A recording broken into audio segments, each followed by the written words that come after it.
Most memorable lines of the third presidential debate. After two debates filled with pointed rhetoric, intimidation tactics and surprise guests, Hillary Clinton and Donald Trump met Wednesday night at the University of Nevada, Las Vegas for their third and final face-off. Clinton, whose lead in national polls has expanded in recent weeks, sought to protect her standing and further differentiate her policy proposals from those of her GOP rival, Trump. As Trump attempted to make up ground, he utilized the presence of a few invited guests: Malik Obama, the half-brother of President Barack Obama, Leslie Millwee, who claimed she was groped by Bill Clinton in 1980, and lone survivor Marcus Luttrell, to increase the pressure on Clinton. Here are some of the most memorable lines from the third debate. "I would hope that the Senate would do its job and confirm the nominee that President Obama has sent to them." Moderator Chris Wallace of Fox News kicked off the debate with a question to the candidates about their plans for Supreme Court appointments. In her response, Clinton included criticism for the Senate's inaction on current nominee Merrick Garland. "I believe, if my opponent should win this race, which I truly don't think will happen, we will have a second amendment which will be a very, very small replica of what it is right now." Trump used his opportunity to speak about the Supreme Court to attack Clinton's stance on gun control and providing a prediction for Election Day. "I think it's terrible, if you go with what Hillary is saying. In the 9th month, you can take the baby and rip the baby out of the womb of the mother just prior to the birth of the baby." As the discussion turned to abortion rights, Trump described the reasoning behind his pro-life stance. "Well, that is not what happens in these cases. And using that kind of scare rhetoric is just terribly unfortunate." Clinton took issue with Trump's portrayal of abortion. "We have some bad hombres here and we're going to get them out." Following an explanation of his immigration policies, with emphasis on the U.S.-Mexico border, Trump used the Spanish word for men to describe people he would have deported. When it comes to the wall that Donald talks about building, he went to Mexico. He had a meeting with the Mexican president. Didn't even raise it. He choked, and then got into a Twitter war because the Mexican president said, "We're not paying for that wall." After Trump mentioned his August meeting with Mexican President Enrique Pena Nieto, Clinton attacked Trump's inability to raise the issue of building a border wall during the visit. "You are very clearly quoting from WikiLeaks, and what's really important about WikiLeaks is that the Russian government has engaged in espionage against Americans."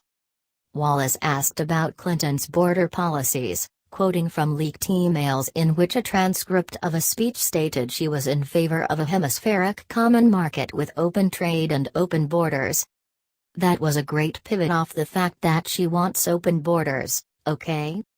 When Trump had the chance to speak, he reminded the audience about Wallace's original question. Russian President Vladimir Putin would rather have a puppet as President of the United States. Clinton provided her theory as to why Russia could be behind the hacking of emails later released by WikiLeaks, implying that Putin wants Trump in power. "No puppet, no puppet. You're the puppet." Trump's response to Clinton: "I never met Putin. This is not my best friend." The GOP candidate continued to distance himself from the Russian president. "Donald has bought Chinese steel and aluminum.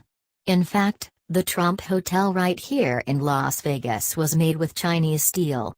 So he goes around with crocodile tears about how terrible it is, but he has given jobs to Chinese steel workers, not American steel workers." Clinton attacked Trump's record on outsourcing, saying that the Republican candidate couldn't be trusted to negotiate trade deals since he didn't have the best interests of American workers at heart. "I didn't even apologize to my wife who is sitting right here because I didn't do anything. I didn't know any of these women. I didn't see these women. These women, the woman on the plane, I think they want either fame or her campaign did it, and I think it's her campaign." Wallace asked about the recent scandals surrounding Trump, including allegations of sexual assault. Trump said the accusations were debunked and that he had nothing to be sorry for. "Donald thinks belittling women makes him bigger.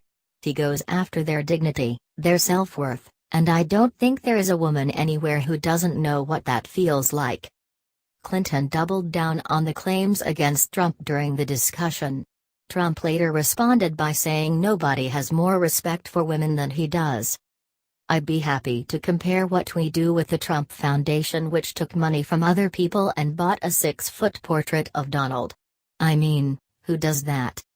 Trump took issue with the Clinton Foundation accepting donations from people and countries that push gays off buildings and kill women and treat women horribly.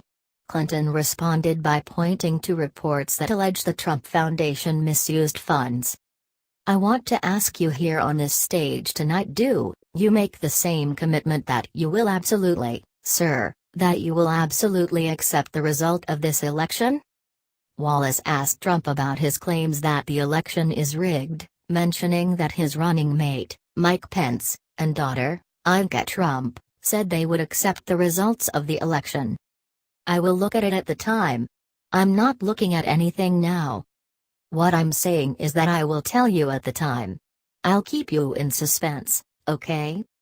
Trump twice demurred, saying he would not pledge at this point to accept the election's results.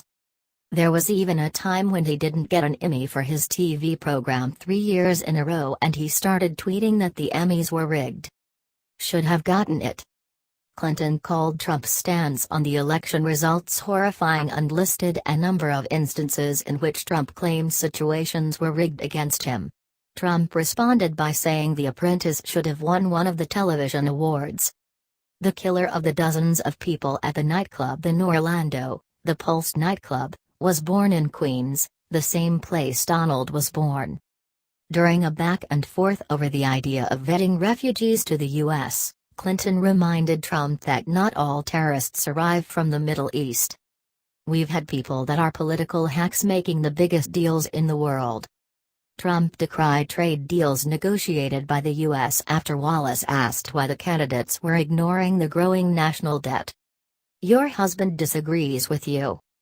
Clinton outlined the positive benefits of the Affordable Care Act before Trump invoked comments made by former President Bill Clinton on October 3 describing Obamacare as this crazy system. Donald Trump was booed Thursday night at the annual Alfred E. Smith dinner after delivering a series of jabs at his Democratic opponent Hillary Clinton, including trying to riff on a controversial remark he made at the latest presidential debate about her being a nasty woman. Clinton also didn't play nice, however her jokes appeared to be more well received by the crowd. The dinner in New York, to benefit charity, is supposed to be a light-hearted roast where the presidential candidates take jabs at themselves and each other, but the event came just a day after the particularly nasty third presidential debate. During the debate, the candidates didn't shake hands or acknowledge each other before or after the forum. Trump, who spoke first, tried at first to keep things lighthearted, but quickly turned to harsh criticism about Clinton, who he described as corrupt. His remarks drew boos from the crowd, unprecedented for the event in the memories of observers. Hillary believes it's vital to deceive the people by having one public policy and a totally different policy in private. That's okay, he said, to boos from the crowd. I don't know who they're angry at, Hillary, you or I? For example, here she is tonight in public, pretending not to hate Catholics. Now, if some of you haven't noticed, Hillary isn't laughing as much as the rest of us. That's because she knows the jokes, and all of the jokes were given to her in advance of the dinner by Donna Brazile, he added. Trump was referring to hacked emails released by WikiLeaks. The emails, which have not been independently verified by ABC News, showed a top aide making a joke about the Catholic Church. Another showed Brazile, the DNC chair, passing along possible town hall questions to the Clinton campaign. Trump got some of his biggest laughs when he made a joke about his wife's Republican National Convention speech, a small portion of which appeared to plagiarize from a past Michelle Obama speech. I really have to say, the media is even more biased this year than ever before, Trump said. You want the proof? Michelle Obama gives a speech and everyone loves it. It's fantastic. They think she's absolutely great. My wife, Melania, gives the exact same speech, and people get on her case. Earlier, Trump also joked about the presidential debate Wednesday night where he called Clinton a nasty woman, a comment that drew harsh criticism. "Last night, I called Hillary a nasty woman. But this stuff is all relative," he said. After listening to Hillary rattle on and on and on, I don't think so badly of Rosie O'Donnell anymore. In fact, I'm actually starting to like Rosie a lot. During Clinton's remarks, the Democratic nominee made some self-deprecating jokes about her stamina and paid speeches, before turning her attention to Trump, where she jabbed him on everything from his temperament to his ties to Russia. "Donald really is as healthy as a horse. You know, the one Vladimir Putin rides around on," she quipped. Referring to the presidential debates, she joked that she has now stood next to Trump longer than any of his campaign managers and commented about his suggestion she should be drug tested.